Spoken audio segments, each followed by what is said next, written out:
வணக்கம் உறவுகளே, நீங்கள் கேட்டுக்கொண்டிருப்பது கரையன் தமிழ் காற்றின் புதிய நிகழ்வான பக்தி பரவசம். இணைந்து வழங்கும் நான் உங்கள் ஆர்ஜே பிரவீனா. இன்று முதல் கந்த சஷ்டி விரதம் தொடங்குகிறது. முருகப்பெருமான் சூரபத்மனை ஐப்பசி மாதம் வளர்ப்பிறை சஷ்டி அன்று வெற்றி கொண்டு ஆட்கொண்டார். இந்நாளே கந்த சஷ்டியாக கொண்டாடப்படுகிறது. இந்நிகழ்வு திருச்செந்தூர் தலத்தில் நடந்தது. எனவே கந்த சஷ்டி விழா இத்தலத்தில் வெகு விமர்சையாக கொண்டாடப்படுகிறது. கந்த சஷ்டி உருவான கதை என்னவென்று தெரிந்து கொள்வோம் பாருங்கள். படைக்கும் கடவுளான பிரம்மாவிற்கு தட்சகன், காசிபன் என்ற இரு புதல்வர்கள் உண்டு.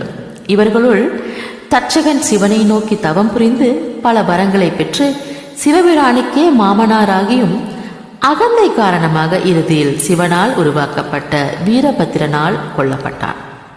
அடுத்து காசிபனும் கடும் தவம் புரிந்து சிவனிடம் பல வரங்களை பெற்றான்.